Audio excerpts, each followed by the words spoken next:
Okay. I think we're as situated as we can be at this point.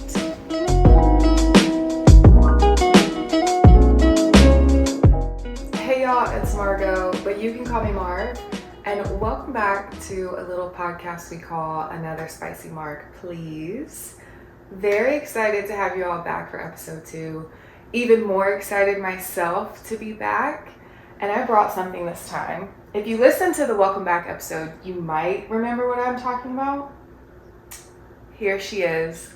I don't know if y'all can hear like the ice clinking, but I do actually have a margarita in hand today. I didn't think it was appropriate to have one in the welcome back episode. I didn't want to scare anybody off, none of that, but I made one today. Today we have a blueberry margarita, and I will be the first to let you know I'm not the biggest fan of like flavored margaritas. Don't get me wrong. Give me a guava, passion fruit, watermelon margarita, cucumber mint, jalapeno cucumber margarita any time of day. But I'm not really big into like the chiller flavors like mango or peach or strawberry. Like, no. So I made a blueberry margarita. And if you didn't know, all the margarita recipes are going to always be linked in the episode show notes.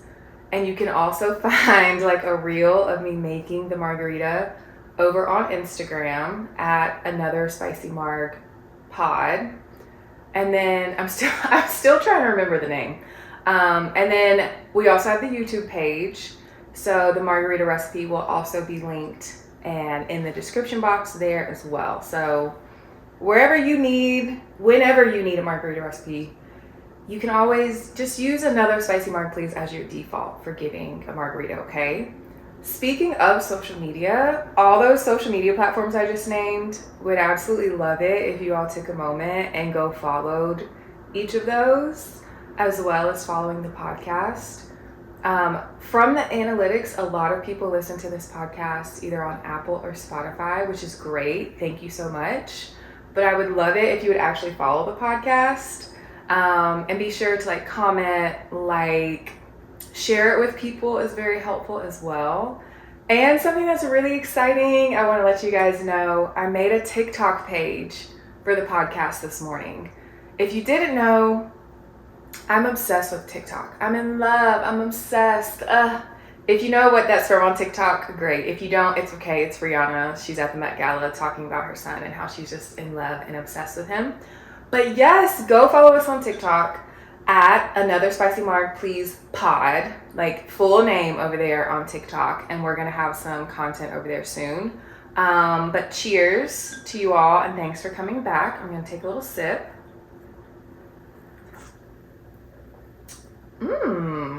That's good. She's not too sweet either. I feel like a lot of times blueberries can be very sweet and she's not terribly sweet. So be sure to check out the recipe.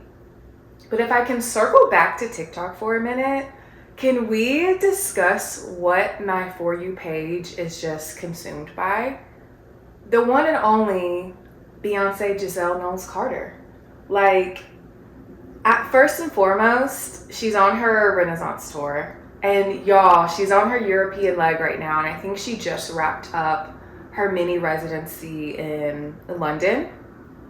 Y'all, Miss Carter is freaking killing it. First and foremost, I'd like to say, she looks like she's having the most fun she's probably ever had on tour.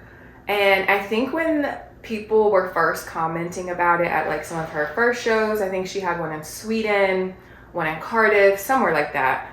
People were kind of like, oh, this is different, you know, like there are dance breaks, but Beyonce is not like, she's not giving us the Beyonce that I think we're used to. I think so many of us are used to like On the Run, that tour, and like how she was doing that. A lot of people watched Homecoming on Netflix, her Coachella performance, where she just was full out.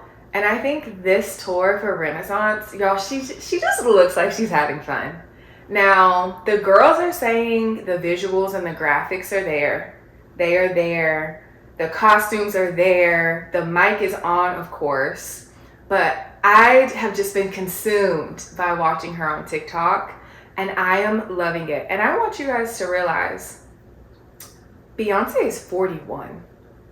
This is a 41-year-old married woman, mother of 3, and she is literally out here looking so, so good. Like, granted, Beyonce has always looked good, right? But I don't know. There's just something about her. Like, Miss Carter is looking better with age. Okay, had to take a sip, but also had to put the margarita down. Beyonce is just looking like better and better every year. And I just want to say this. If Beyonce is just getting better with time, every decade, every year, she's getting better, she's looking better, she's sounding better. Like, she's always sounded great, but she just sounds so good. I need to know why, for some weird reason, my generation is afraid to turn 30. Like, that is the topic of today's episode. Why are people so afraid of turning 30? Like, where did that idea come from? Like, who created it? And why has it actually kind of stuck with us for so long is what I'm trying to figure out, right? So I'm going to take today's episode and kind of share with y'all why you have no reason to be afraid to turn 30. I'm 31. I just turned 31 in February of this year. And I have to say, I can't remember the last time I've enjoyed life like this outside of like elementary school. Like, so let's just go ahead and like tiptoe on in and get into it. So before we get to 30, I have to talk about year 29. 29 was she was a fine year. Let me just say that. I loved being 29. And I don't know if it's because, like, obviously your 20s are just crazy in general, and half the time you have no idea what you're doing anyway. But I kind of went through I learned some really difficult life lessons between the ages of like 26 and 28. And so I don't know if 29 just felt sweeter because I'd finally moved out of that phase of my life. But 29 she was so good. She was the perfect prelude to 30. So if you're 29 right now, I promise you, things are just getting started, and this is probably going to be one of the best years of your life. So let me just say this. 29 is the launching pad, is the springboard for you to get into 30. I will just kind of run through a few things that kind of at least made me feel that way in year 29. So first and foremost, I made it to 29. I had COVID the year prior, and I had the OG COVID, y'all. Like the 2020 COVID, it was October 2020.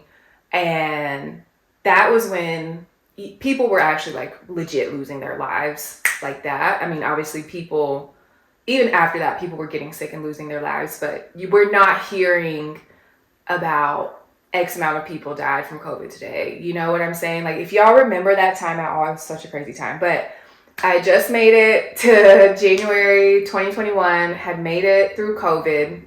I had just gotten a new job because I had been unemployed from like April of 2020 all the way to the end of 2020. And I was just excited. Like, you know, it was just a good time. I was saying yes to more things. I was a little more liberated in things that I was doing. Like, I will tell you this, started the year off January 1st. I am not like a hookup girly, but I like had a one night stand, and it was great. The guy was a super gentleman, super nice, no problems, no issues. And I was just like, okay, like, yeah, let's start this year off right. So that was really good. I really felt like I was just coming into my own, like as a person, as a woman, and I was just starting to feel really confident in myself, and I was really starting to like myself, and I was starting to say yes to more things, right? And then that just kind of really progressed throughout the year. And then 2022, I'm a 90s baby, 92 every year. So when 2022 rolled around, I turned 30. Let me tell y'all, I had the best,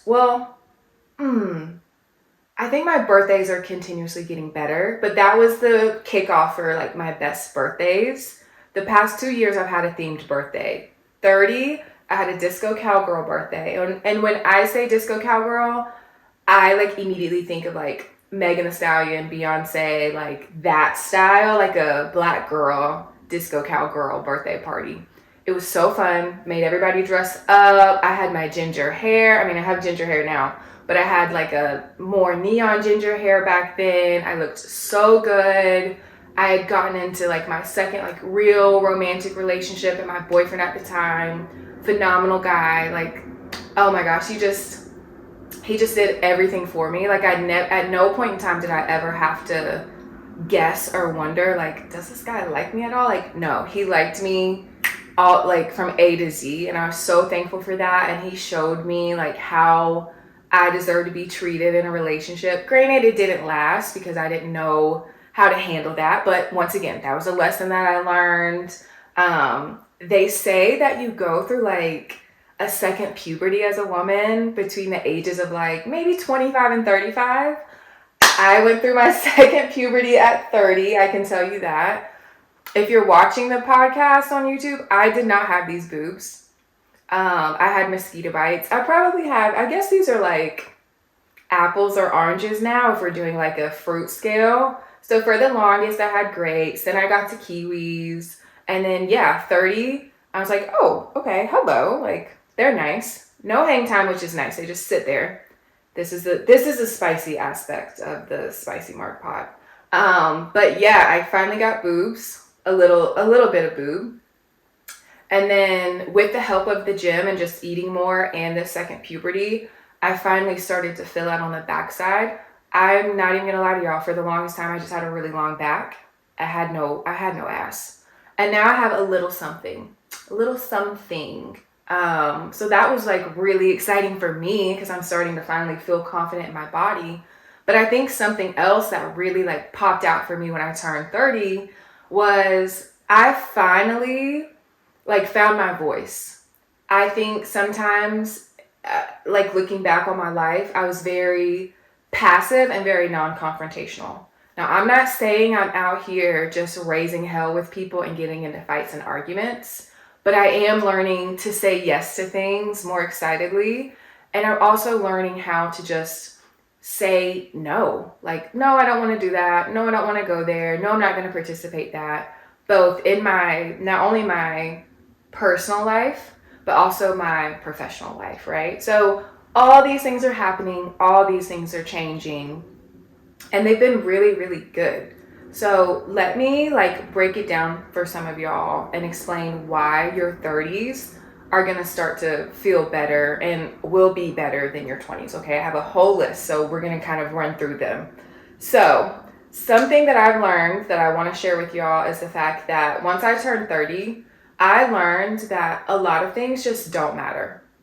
Like material things, perceptions from like other people's perceptions of you, they just don't matter. And I say that as someone who turned 30 post-pandemic. Now, here in America, and I don't know if it's like this anywhere else, but here in America, once the cases started to drop and the deaths started to drop, they kind of made it, and I say they very loosely, like the powers that be, the people that are kind of in charge of our country and our companies, major corporations and things like that, they kind of wanted to revert back to life pre-pandemic. And I think as just like a regular person here in the States, and I think a lot of people realized during the pandemic what was really important to them. I think a lot of people finally realized, like, I don't care what people say. I don't care what people think. I don't care about having the fanciest or nicest things. What's important to me is my health, my family, my personal dreams, and going after things that I want. And I think a lot of just regular people are still fighting for those things, right? Despite the fact that these corporations and the government kind of want us to go back to normal. And I think a lot of people's eyes have been opened to see what it's really like in America. And like, we can't hide a lot of stuff anymore. So I think people are kind of leaning into being their genuine selves now. And I think for me, for sure, that's the direction that I've been headed in since I turned 30. Like, I'm just not caught up in the bullshit anymore. Like, I am just trying to live my healthiest and happiest life because I know that life is finite. We lived in a time period where we just saw so many people pass on, just like exorbitant numbers, right? Like, oh, the death toll is now 500,000. Like, I had never heard of that before, right? Like, so I think myself included, I've just moved to this place where I'm like, what do I want to do that makes me happy? What do I want to do that makes me excited? Like, am I really going for my dreams? And am I really trying to maximize this life that I have? Like, that's the biggest thing for me right now. And I think a lot of other people are kind of falling into that place as well. Something else that I learned, and let me preface this by saying my personality type is INFJT. So I am, what is it? It's like introverted, something else. Damn, that's crazy. I'm telling y'all my personality type and I don't even know the letters for it. When I find it out, I'll let y'all know. I'll put it like in the episode notes. But the J in there, the J stands for judgment. Yeah, I'm really trying not to do that anymore. And it's not like judgy, picky, but like I base a lot of my decisions off of like what's going on around me. Like, I'm very perceptive and I judge things based off of what's happening. And that's so crazy because I just said like, oh, I don't care. We don't care about people's perceptions, but I was the person perceiving. Yeah, basically, I don't really judge people anymore. Like, if you want to do what you want for your life, as long as you are not harming yourself, you are not harming others, and you're not putting yourself or others in danger, by all means, if that's what you want to do, babe, you go do that. You go live your life, because I'm over here trying to live mine, right? Like, that's where I'm at now. I'm just trying to live the life that I can based on the resources and the experiences that I have around me at the time. So that's a really big thing that I've learned. Another point that I really want to stress to everyone that is turning 30, is in their 30s, babe, there's no failures in life. There are no failures. There are just lessons. There's just lessons. I've had 2 sips of a margarita and I can't speak. There are just lessons to be learned. When you fail something, it's only a failure if you stop, right? Okay, it doesn't work out the first time. You take everything that you learned in that situation and you make some tweaks and some adjustments, and then you go for it again, right? You try it again. You don't just leave it there. You know what I'm saying? Like, it's like putting a puzzle together. The puzzle has, each one of the pieces has 4 sides to it. Each one of those sides is going to be cut funky. You can't turn it 90 degrees and it doesn't fit and just think, well, shoot, I can't finish the puzzle. Babe, it's got 3 more sides on it. Keep turning it. Keep trying to figure it out. Keep going about it a different way until you get the result that you want. So yeah, I've learned that there are no failures. There's just lessons to be learned. There are lessons to learn professionally. There are lessons to learn in your friendships, lessons to learn in your relationships. It's just all lessons. Just because it didn't work out doesn't mean that you failed at it, right? I think something else that I've been really learning over these past, I guess, 30 to 31, so like a year, but technically it's almost 2 years. But I think I also finally had this mindset change and really took a long, hard look at myself and just accepted the fact that I am more than just good enough. Like, obviously, I did all the things I was supposed to do, right? Was a really good daughter, good sister, good student, like went to college, got well educated, had the corporate job, all that kind of stuff. And like, there are moments in time where you feel like you may not be where you're supposed to be, but that does not deplete you or diminish you as a person or a human being, right? You are still more than just good enough. You are more than the bare minimum. And that's something that has taken me a very, very long time to learn. But I'm learning it. Like, hey, As crazy as this sounds, but I listen to I'm That Girl by Beyonce almost every day since she dropped the album. And that's a mantra for me. Like, I can say it time and time and time again, but I'm finally in the headspace where I'm like, you know what? I am that girl. Like, I actually believe what I'm saying now. And by believing what I'm saying, I'm starting to implement those actions to basically show it and prove it, right? Another thing that I had to learn, and this was a really hard lesson. I have learned to just stop mucking shit up. You know what I'm saying? Like, I feel like a lot of times we end up being very anxious, very eager, very impatient to get something that we really want in life. And we start to kind of like dibble and dabble into things, trying to get it to us sooner than it's ready for. And we tend to muck stuff up. Like I said, I just had my second real relationship within the past, I guess, like year or whatever. It didn't work out, but it was because I was mucking it up in my head. Like, I had a perfectly great guy who was really into me, really cared about me, showed that he cared about me, and was very intentional.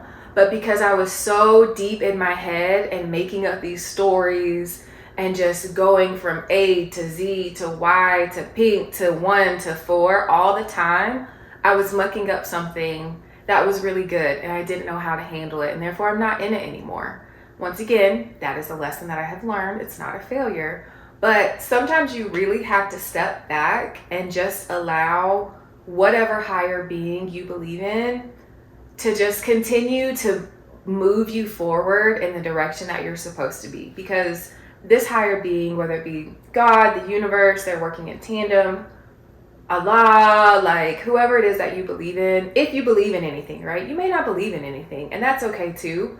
But when you have this idea for your life, it's cool, but you have to kind of know, like, there is something else in the background working for you. Like, there are wheels that are turning, there are moves that are happening, like things are going to work out for you. And if you get so focused on trying to put your 2 cents in, trying to put your edits on it, you know, trying to force things instead of just allowing shit to flow, you're really just setting yourself back. And I hate that it's taking me to be 30, even though 30 is not old.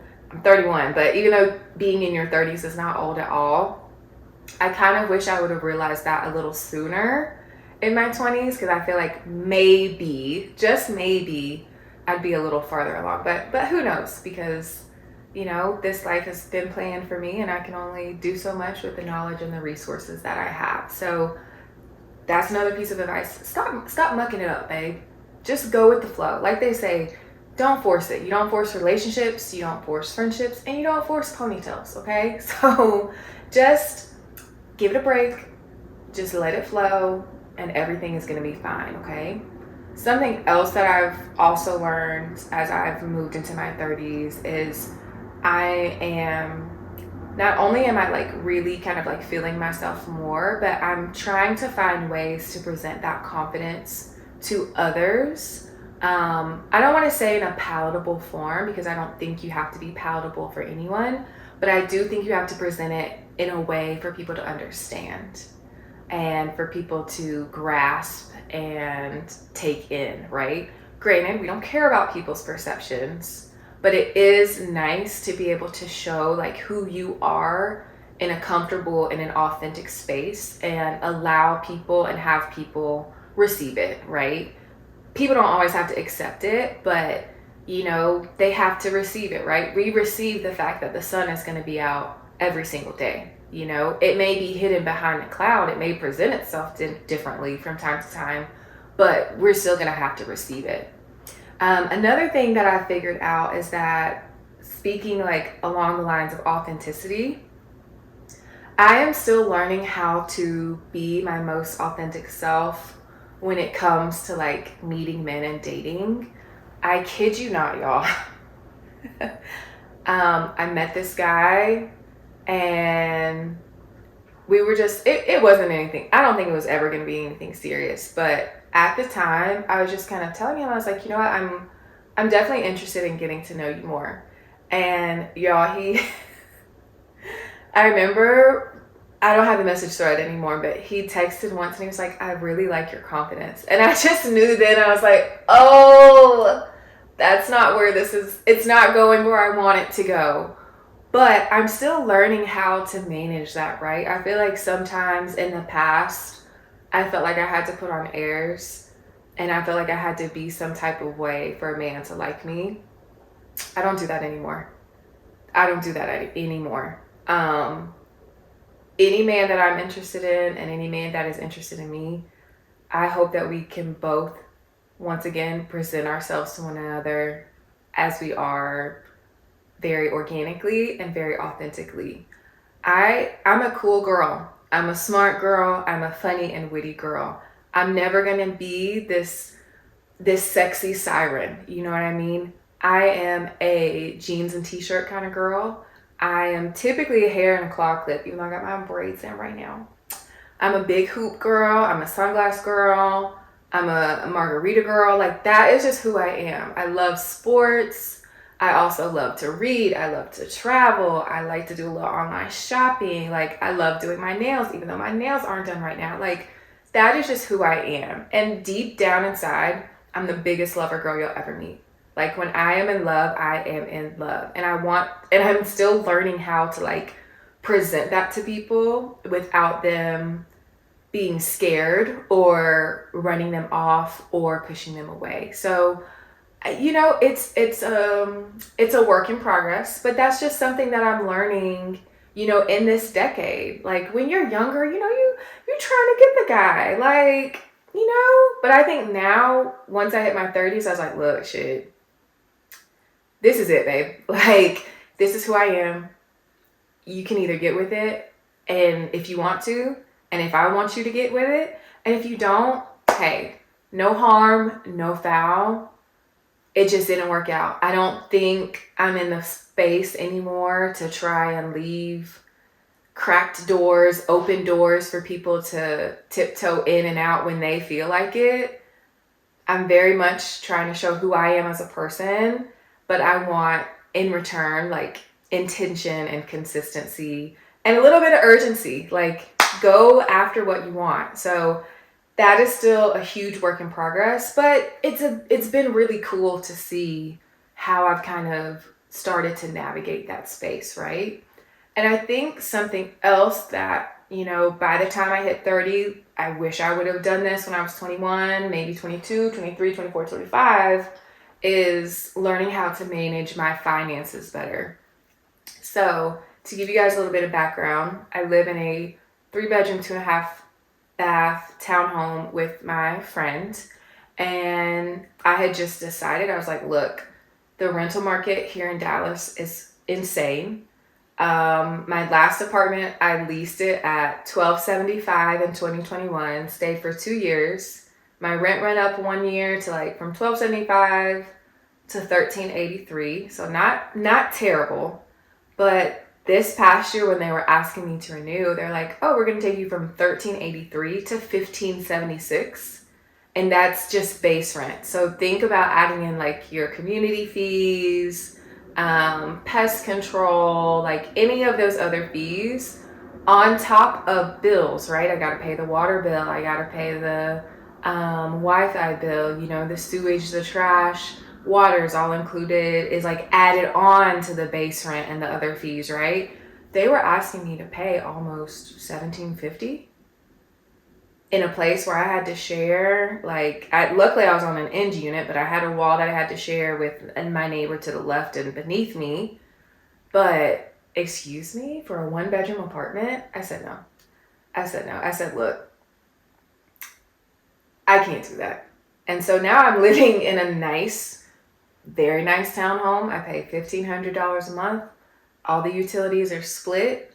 When I tell you, I just have been slowly but surely stashing away some savings, and I've also curbed a lot of my excessive spending I'm tracking how often I'm going out to eat. I'm not going out to eat that often. I'm not going to get the Chick-fil-A and the Chipotle as often. I'm not just buying random shit anymore. I'm not doing a ton of Shein shopping, Zara shopping, none of that. No. I am picking up a few little things here and there. You know, you gotta live, right? You gotta live, you gotta have some fun, you gotta have something to look forward to. But I'm just being very intentional about the money that I'm making and how I'm spending it. I used to work at, I guess it was like a Fortune 100 company, got tired of that, went to a privately owned company, got tired of that, found me another regular job, and now I'm making the most pay I've ever made, right? So I'm taking that money and just being very intentional about where it's going and what I'm using it for, because there are things that I'm going to want within the next, 2, 3, 5 years. Maybe I want to buy a house. Maybe I want to pay my car note off faster. Maybe I just want to have a nice little savings and little nest egg for myself. Maybe I want to start saving for my future children. Maybe I just want to have a nice sinking fund so I can go spend $600 on those big ass AirPod Max headphones that everybody has. Like, I don't know, but I'm just being more intentional about keeping the money a little closer to home, putting it in safer places, and finding ways to allow my money to work for me. Circling back to the job piece, let me tell y'all right now, and I learned this before I even hit my 30s. Babe, your life is far more important than any job that you have. And I get it. Some of you that listen, you are doctors, you're lawyers, you're first responders. And I'm very thankful for each and every one of you. And your jobs are important. They are extremely important. Because a lot of you are saving lives. But your life is also important. I'm really talking to the people that have normal corporate jobs, desk jobs. Hey, babe, don't let that job stress you out anymore. Leave that job if you feel like you're stressed and go to another one. Maybe not right now because the job market's a little trash, but in theory, that's what you're supposed to do, right? And I just got to the point where I just did not have good management. And I was like, you know what? I'm going to take this other job over here. It was a contract role, and I literally thought I was going to be in it for like 3 months because I was back on that hamster wheel of trying to be in the rat race and get this really cool corporate job and just da-da-da-da-da. And I've been there almost 2 years now, and they're paying me more than I've ever paid. I have almost absolute autonomy in my role for the things that I'm doing. And my manager, like my team lead is super cool. My manager gets the job done. But I come home, I don't open my work laptop anymore. I used to do that with my first corporate job out of grad school. I used to work 50, sometimes 60 hours a week. I work my 40 hours a week. I get my job done quickly, efficiently, correctly. That's how I get it done. And I keep it moving, babe. I keep it moving. Like, I'm not about to sit here and give so much of my life to something that could be gone tomorrow. So if there's anything that you're feeling about your job, just know, like, this is the way that I think about it. And this is how I tell people in my office, because we work desk jobs. We are not saving lives, we're not delivering babies, but also all this shit could be gone tomorrow. And if they let go of you tomorrow, or you decided to quit and leave, your job would be filled in 2 weeks. So just think about that sometimes when you get frustrated at work, or you get really uptight or bogged down with a ton of work, or you're just feeling some type of way. We're not doing that with these jobs anymore. We work to live, we don't live to work. So that's what I'm going to say on that. But ultimately, I want to tell you guys that, like, once you hit 30, that's when the real fun begins. You're really going to start to see I think it's going to be a really fresh breath of air for a lot of you. And I don't think it's anything that you need to fear. I don't think you need to fear not having, some type of director role, some type of VP role, some type of president role. I don't think you need to fear that at all. I don't think you need to fear not being in the particular tax bracket. You don't need to fear that you don't own a home. You don't need to fear that you're not driving a luxury vehicle. You don't need to fear that you're not in a relationship, or if you're in a relationship that you're not engaged, or if you're not married, if you're engaged but it's taken y'all a while to get married. Like, you don't need to fear those things. Something else that I want to tell y'all, this is for my ladies. You don't need to fear that you're not a mother yet or that you're not conceiving yet. Like, I know they used to say like, oh, 35 to 38 to 40s, you're really pushing it. You're pushing it. Geriatric pregnancy. Babe, modern medicine is amazing. Things are changing. We're getting healthier. We're living longer. Therefore, it's pretty reasonable to say we are probably going to be able to have babies a little later on in life. And I was talking to one of my closest and dearest friends, Ariel, probably like a month or two ago. And I was just telling her, like, I was kind of in a headspace for a moment where I was like, oh shit. I was thinking the exact opposite of everything that I'm telling y'all. I don't have a man. When am I going to get pregnant? When am I going to buy a house? Like, I've been there before. It's relatable. It's normal. But she was like, Margo, like, you're fine. She's like, if you were like 42, 43 and we were having this conversation, yeah, there might need to be some concern there. She's like, but you're 31. Like, you're fine. So yeah, don't get too caught up in those things, y'all. Once you hit your 30s, everything is going to be okay. Everything is going to work out for you. I want to say this. Just think, what if you were 33 years old right here, right now, and you had a husband and 3 or 4 kids and a mortgage and a car payment and some dogs and some other things to do? Do you really think that you could just get on a last minute flight to Europe to go see Beyonce's Renaissance tour? If we're being realistic and we're being responsible here, take a minute, think about it. There's like a 80% chance the answer is no. But you know what, when you're 31 and you're single and you don't have kids to be responsible for, and you're not worried about how am I going to pay my mortgage, and you're not worried about, oh, how many days can I take off of work? Y'all, we have a lot of leniency in our 30s right now. When you don't have some of these things that require responsibility. I don't ever want to say like, oh, that's tying you down, that's holding you back. No, because that's going to be another beautiful part of your life. It's just not here right now. And that's okay, because you're supposed to be living a different part of your life.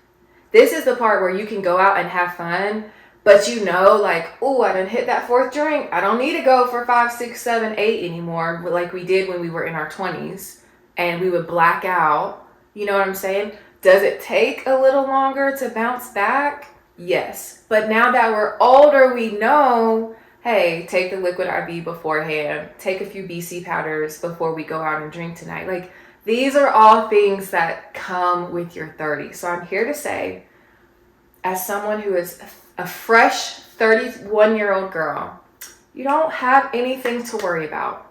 You have more money right now than you've probably ever had. You have more freedom right now than you've probably ever had. You probably have never looked as good as you do now. You probably got some more curves on you. You definitely have some more sense about yourself. Let's enjoy it, y'all. Let's enjoy and embrace moving into this new decade. 30 years is nothing. Don't think about it like, oh, I've already lived a third of my life. You don't think about a 3rd cup of sugar when you're baking brownies, do you? No. Like, don't think about it that way. Every day is a new and amazing and exciting day that you get to live. And we are just being presented with more resources and more opportunities every single day. And we're going to get through it, and we're going to continue to progress in this life. So yeah, that's what I wanted to share with y'all. Your 30s, they're going to be a lot of fun. And I'll say this, I see a lot of women in their 40s, 50s, 60s, 70s. They are still having fun. They're probably having more fun than we are. So this is literally just the start of things. So I want you all to go into this new decade excited, thrilled, eager. It's going to be a good time, y'all. It's going to be a really, really good time. So I think I'm going to wrap the episode up there. I think I've hit on all the major points I want to hit on. I've got a margarita over here that I really need to finish. But like always, I hope you all have an amazing week. I hope you all enjoyed this episode. Once again, if you haven't, go ahead and subscribe. be sure to follow the podcast YouTube channel. Go ahead and follow us over on TikTok as well as Instagram, and I'll be sure to put all the social handles in the episode notes. And I would love it if y'all would share these episodes with people that you know, people that like podcasts, and just have them, listen in, give some feedback, ask them to comment on it. And I would love to get feedback and comments from you all as well. Be sure if you're on Apple or any site that allows you guys to rate the podcast. I would love it from the deepest depths of my heart and appreciate it more than anything if you guys could give me a 5-star rating. We're just 5-star chicks over here, okay? We're doing it big. So just let me know. And I would love to know what you all want to hear on the podcast. If you all have any margarita requests, any flavors that you're interested in me trying to make a recipe for, and let me know, okay? We're gonna have a fun summer. Things are gonna be great, and I'm gonna see y'all next Friday. Have a good one, y'all. Bye.